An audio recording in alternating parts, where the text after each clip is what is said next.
Hey, hello, my name is Jeremiah, and this is my submission for the Unit 3 lab, or whatever. So, for in the kit um for proper sanitation for the 4 compartment sink, either washing pots or pans, in the in the first the first pan, or the first sink, I should say. If there's any food residue on it, you would want to scrape off anything that's still on there from whatever food that you've made beforehand. Then also you would take a sprayer, or whatever in your case that you would use to like give it a good little pre-rinse. And then after, you put it in the sink with hot water, or it's like about 110 degrees, with a detergent, where you would scrub thoroughly to remove all food residue. And then in another sink, you would spray it all down to remove all hot water and any other soap. And then in the other sink, you would put it in a sanitizer solution with chlorine or anything like that would help kill any sort of harmful bacteria that did not get washed off. The sanitizer must be the correct concentration, and the soap, or like the pot, must soak in the soap for the required amount of time. And then finally, in the last sink or whatever, you would use that to dry. You let it air dry, and because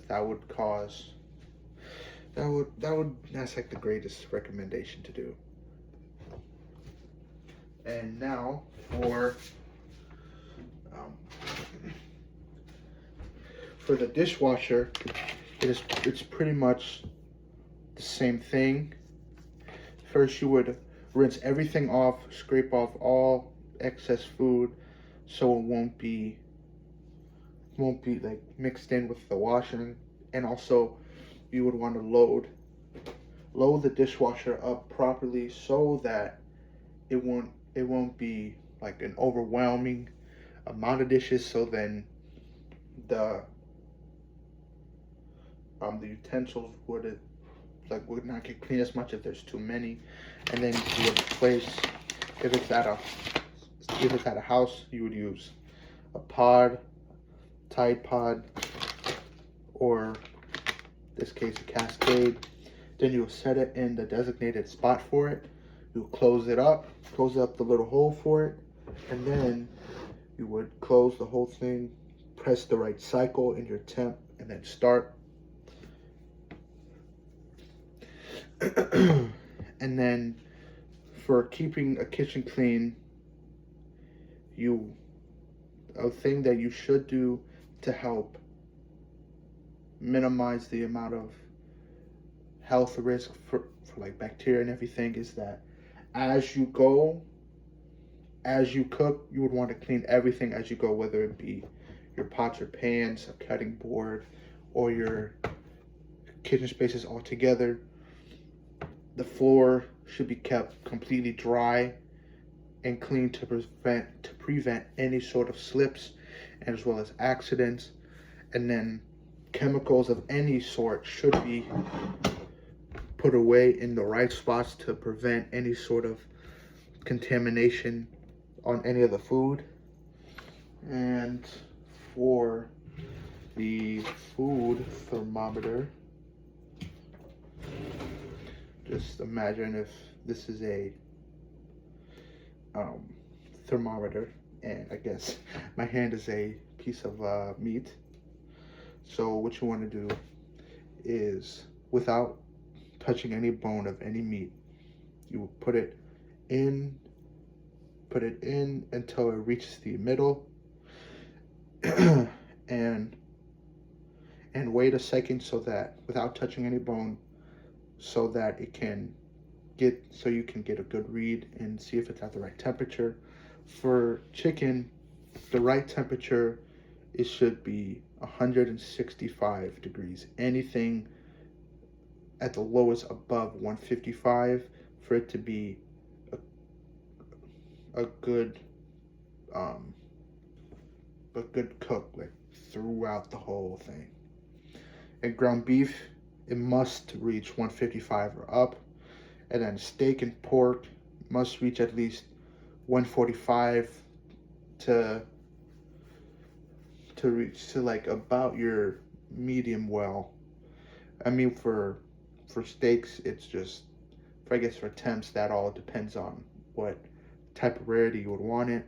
For like rare, it'd be 120, and then medium rare 120 to like 130, 125 to like 135, then medium 135 to 140, medium well 140 to around like 145, 150, then well done is 150 for 55 and up.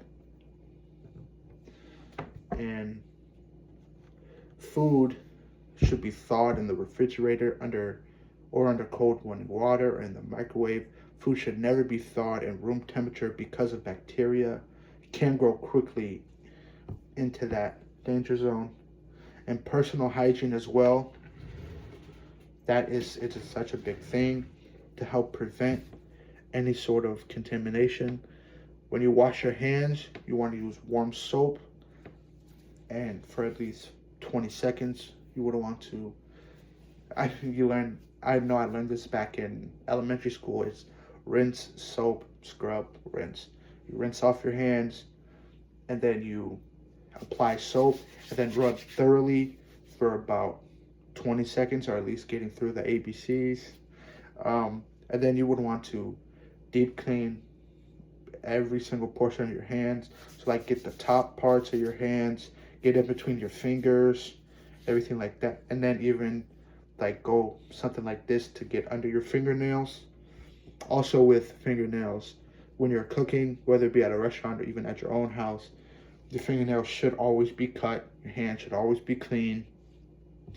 And when handling ready to eat foods, you should also wear gloves anytime you are preparing it for, especially for, even if it's yourself, or especially when it's anybody else that's eating it at a restaurant, as well as a hair restraints and an apron or closed toe shoes to prevent any cross-contamination and have full safety and sanitation. And food workers should also never work while they're sick, especially if they have any sort of symptoms like vomiting or diarrhea, because that could easily, especially with that, it easily can spread a food illness that could give somebody a stomach bug, especially if that person vomiting or having diarrhea has stomach flu. If you're touching food, it can easily get passed on. So in conclusion, sanitation, cleaning, food handling, and personal hygiene are essential in a commercial kitchen. Following those different procedures, foodborne illnesses can keep customers safe. And also, for a handler certificate, to obtain a food handling certificate, food workers must complete a set approved food safety training course. It covers multiple things, such as sanitation, cross-contamination prevention, temperature control, as well as personal hygiene. In Minnesota, food protection managers must pass a specific exam pertaining to all those things, and any food handlers may be required by employers to complete a training. Certification of this ensures that workers understand full food safety laws, and it can help protect the public health as a whole. Thank you.